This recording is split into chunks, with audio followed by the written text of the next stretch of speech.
बिहार में विधानसभा चुनाव होना है, लेकिन उससे पहले पार्टी के सहयोगी दल हैं जो एक दूसरे पर ही सवाल खड़ी कर रहे हैं।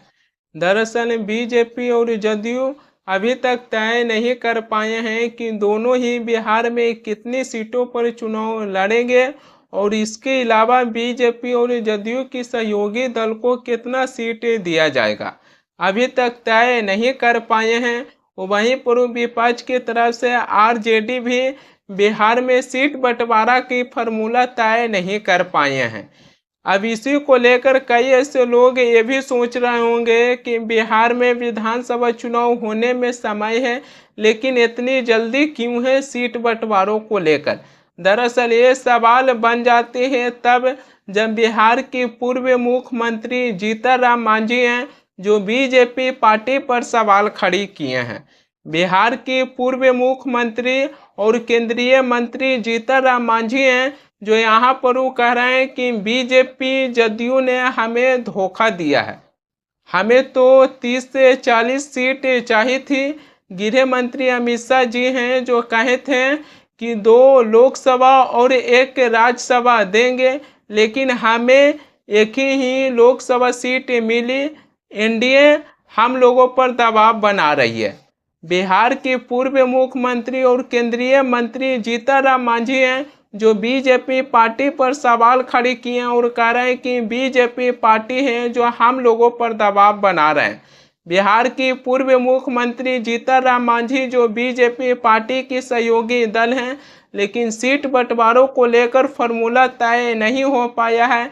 उसी को लेकर जीतन राम मांझी हैं जो बीजेपी और जदयू पर धोखा देने का आरोप लगाए हैं। बिहार के पूर्व मुख्यमंत्री और केंद्रीय मंत्री जीतन राम मांझी हैं जो बीजेपी और जदयू पर धोखा देने के आरोप लगा रहे हैं जो उन्हीं की सहयोगी दल हैं। बीजेपी की ही सरकार में जीतन राम मांझी हैं जो केंद्र में मंत्री हैं, लेकिन अभी बीजेपी पर ही धोखा देने के आरोप लगा रहे हैं। वहीं पूर्व गृह मंत्री अमित शाह और बीजेपी के कई ऐसे नेता हैं जो पहले ही ऐलान कर चुके हैं कि इस बार बिहार विधानसभा चुनाव बिहार के मुख्यमंत्री नीतीश कुमार के नेतृत्व में लड़ा जाएगा, लेकिन अंदर में कुछ हद तक बात बनते हुए दिखाई नहीं दे रही है। दरअसल हरियाणा के मुख्यमंत्री नायब सिंह सैनी हैं जो कहें कि हरियाणा के बाद इस बार बिहार की बारी है और विजय की पताका रुकना नहीं चाहिए। विजय का झंडा बिहार में भी फहराया जाएगा और हमारे सम्राट चौधरी के नेतृत्व में फहराया जाएगा।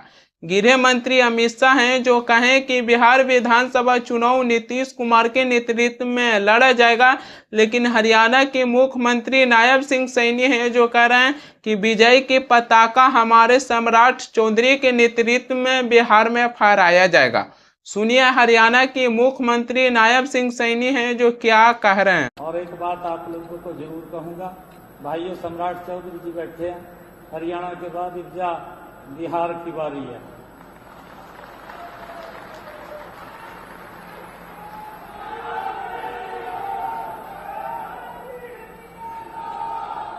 ये विजय की पताका ये रुकनी नहीं चाहिए।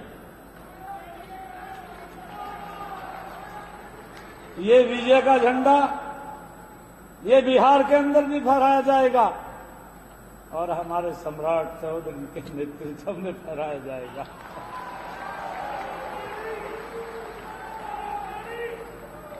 आदरणीय मोदी जी की जो नीति है भाई, ये पहली बार है कि अगर किसी पिछड़े समाज का ध्यान किसी ने करा उसका नाम नरेंद्र मोदी है, उसने ध्यान कर। हरियाणा के मुख्यमंत्री नायब सिंह सैनी हैं जो कहें कि इस बार बिहार में विजय की पताका सम्राट चौधरी के नेतृत्व में फहराया जाएगा। तो वहीं पूर्व जदयू के प्रवक्ता नीरज कुमार का भी बयान सामने आया है। वो कह रहे हैं कि जिनका नाम लेकर सैनी जी ये बात कहे हैं वह खुद पहले ही स्पष्ट कर चुके हैं कि बिहार विधानसभा की चुनाव नीतीश कुमार के नेतृत्व में लड़ा जाएगा। तो इसका क्या मतलब है? यानी कि जदयू के प्रवक्ता नीरज कुमार हैं जो कह रहे हैं कि बिहार की उप मुख्यमंत्री सम्राट चौधरी भी पहले भी स्पष्ट कर चुके हैं कि इस बार बीजेपी पार्टी जदयू के साथ बिहार विधानसभा चुनाव मिलकर लड़ेंगे, तो इसका क्या मतलब रह जाती है। वहीं पूर्व केंद्रीय मंत्री जीतन राम मांझी हैं जो जदयू पर धोखा देने के आरोप लगा रहे हैं, लेकिन आज से कुछ ही समय पहले केंद्रीय मंत्री जीतन राम मांझी हैं जो बिहार के मुख्यमंत्री नीतीश कुमार की बेटा निशांत कुमार को राजनीतिक में स्वागत कर रहे हैं।